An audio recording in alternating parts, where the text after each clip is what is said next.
گفتم ای دل بهر دربان جلال، نعل اسب از تاج دانایی فرست.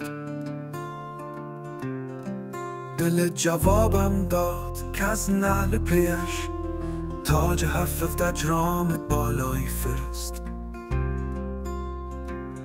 بهر تسبیح سلیمان قسمتی، اشک داوودی ز قرایی فرست.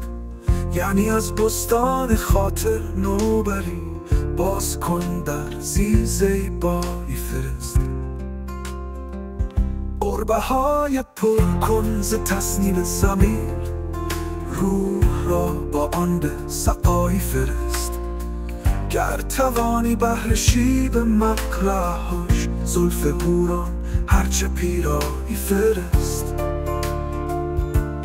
دان از این مرغان صحرایی فرست. این دو طفل هندو از بام دماغ بر در سطرش به ملایی فرست. یا ز آب دست و خاک پای او، زقه طفلان دانایی فرست.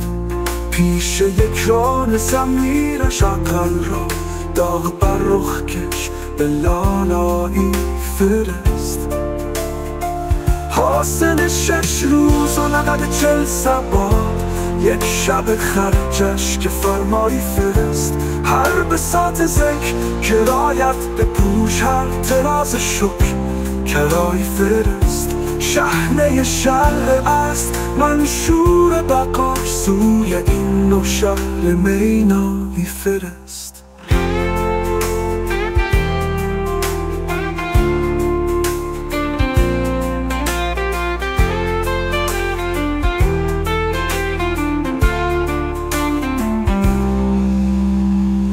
قربه‌های پر کن ز تصنیم ضمیر، روح را با آن به سقایی فرست. گر توانی بهر شیب مقرعهاش، زلف حوران هرچه پیرایی فرست. دان از این مرغان صحرایی فرست.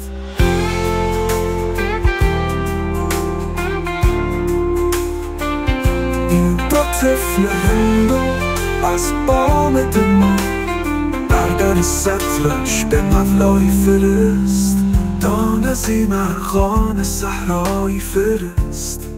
این دو طفل هندو از بام دماغ بر در سطرش به ملایی فرست. ملایی فرست، به ملایی فرست.